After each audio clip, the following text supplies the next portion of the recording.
Vamos à primeira pergunta, então. A primeira pergunta vem do Oliveira, que vive na cidade de Vila do Conde. O Oliveira faz a seguinte pergunta. Andy, eu já ouvi falar de fetiches, de homens e mulheres que têm fetiches. Um de que se fala muito é o fetiche de se passarem por bombeiros, polícias e elas, por exemplo, enfermeiras, freiras, etc. O Andy, que é psicanalista, me elucidaria: os fetiches são anomalias ou é algo normal que qualquer pessoa pode ter? Isso é algo que acontece desde a adolescência ou pode acontecer em qualquer idade? Muito bem. Os fetiches são anomalias? Anomalia seria não tê-los, né? Isso seria uma anomalia, algum tipo de problema, talvez algum recalcamento muito forte, né? Uma repressão muito forte, mas para dizer a verdade, eu não consigo, analisando clinicamente até, psicanaliticamente, não vejo a possibilidade, não conheço nenhum caso de uma repressão tão violenta que tenha sido capaz de eliminar as fantasias e os fetiches sexuais. Lembrando que absolutamente em todas as manifestações da nossa natureza podem haver aquilo que seriam exageros ou enfim, fixações, né? Muitos fetiches estão dentro daquilo que nós já conversamos, dentro da esfera do sadomasoquismo, né? Ali também são fetiches, mas eu tenho que sempre lembrá-los que em todas as esferas, absolutamente todas, sem exceção, sempre há algum tipo, poderá haver, né, de parte de alguém, algum tipo de, sim, anomalia, né? Mas o fetiche, a fantasia sexual como tal, obviamente que ela faz parte da nossa vida sexual saudável, né? Algumas são só fantasias mesmo, para as atividades íntimas individuais, da masturbação, etc. Outras são aquelas como tu enumeraste aqui, que os parceiros fazem, e muitas outras, são todas fantasias, né? Enfim, que nós temos e que algumas até são realizáveis, né? Então, no que diz respeito a essa tua primeira pergunta, a primeira parte, os fetiches, e eu incluo aqui, claro, as fantasias, né? São anomalias? Claro que não. Obviamente que não. Né? Uma pessoa que não tivesse as fantasias e os fetiches estaria, sim, com algum tipo de problema grave, talvez até psicológico. Como eu disse, sempre há uma tentativa de frear essas fantasias, né? O que leva as pessoas, muitas vezes, a flagelamentos, a autopunições, né? Inclusive na vida religiosa, né? Os religiosos ficam completamente desesperados porque querer frear as fantasias sexuais é como querer não sentir fome, né? É tão tolinho isso.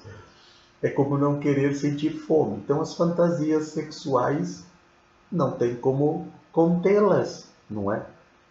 E obviamente que numa vida religiosa, onde se compreende, não tem como fugir sempre deste assunto, né? É impossível praticamente. onde a sexualidade é vista como algo sujo, pecaminoso, né?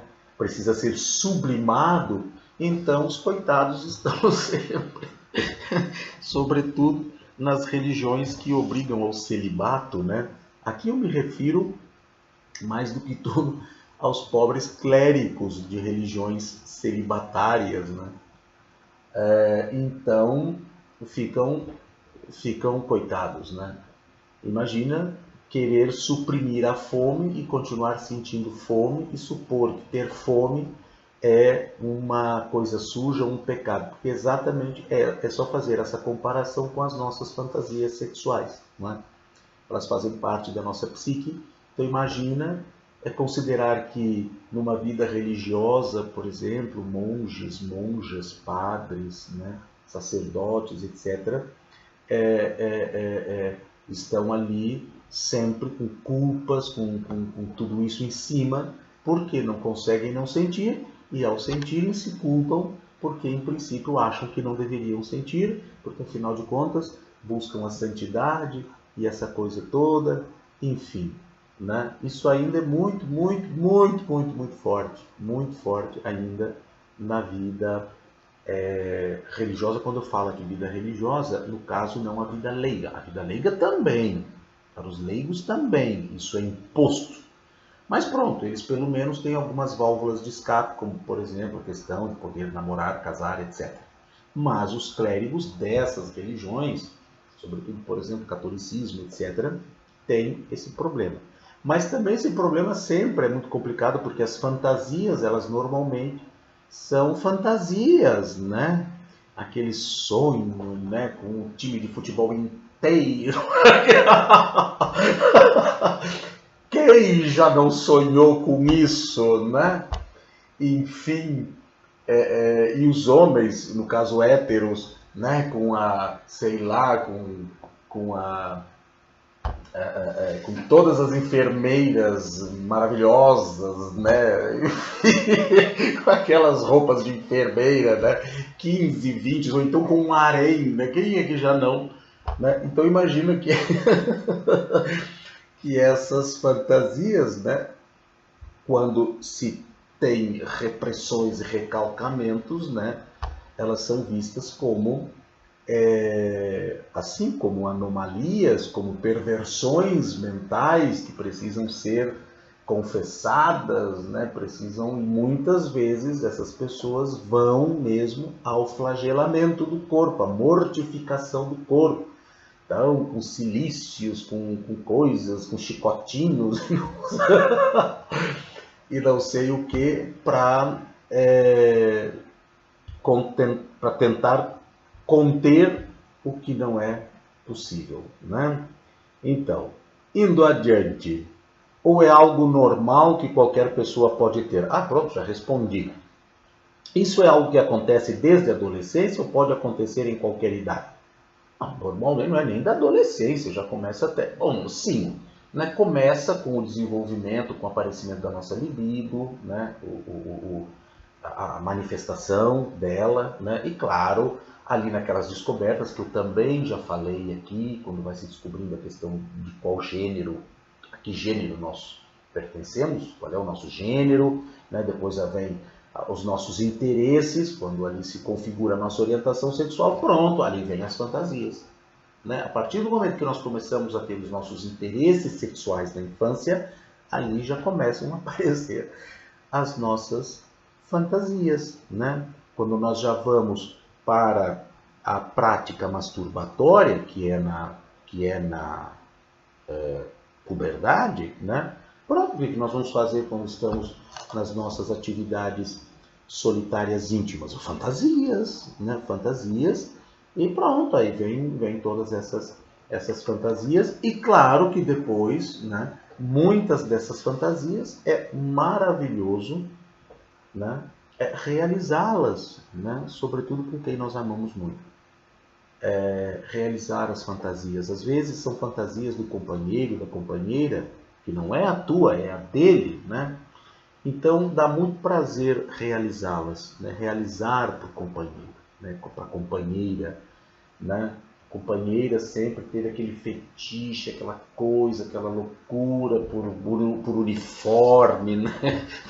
Como tu pôs aqui, bombeiro, polícia e tal, então coloca o coitado do marido vestido de bombeiro.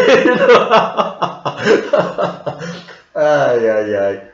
E não precisa ser só o coitado do marido, pode ser a coitada da esposa também, ou no caso de dois homens, pronto, enfim. Mas, na verdade, quando isso é feito de maneira saudável, realmente é muito saudável e muito agradável, né? Essas fantasias, e sobretudo com aquela pessoa que a gente realmente, né, tem essa cumplicidade duradoura. Não que isso não possa ser feito também em outras circunstâncias mais furtivas, como eu já falei, ok? Mas pronto, eu estou falando aqui só de uma circunstância onde isso é muito agradável. Lembrando que não quer dizer que não hajam distorções, que não hajam situações não normais, como é o caso de fetiches sadomasoquistas. Tá claro isso? Então, não vamos confundir alhos com bugalhos. Ok? Muito bem. Creio que está respondida a tua pergunta, Oliveira. Ah, eu me esqueci de uma coisa importante, que é convidá-los para que se subscrevam no meu canal no YouTube, Andy Wagner, e também peçam amizade no meu perfil no Facebook. Lembrando que o meu nome completo é Andy Wagner Pereira, o meu perfil pessoal é este, e também o meu perfil profissional, Andy Wagner, onde vocês terão lá acesso, inclusive a vocês mesmos, porque essas nossas conversas todas aqui, elas vão depois para o meu canal no YouTube e também para a minha página profissional. Então lá também, além de mim, vocês se encontrarão consigo mesmos nos meus canais. Muito obrigado pela confiança, pelo carinho e oxalá, espero que continuemos aqui em contato. Muito obrigado, um grande beijo, um grande abraço.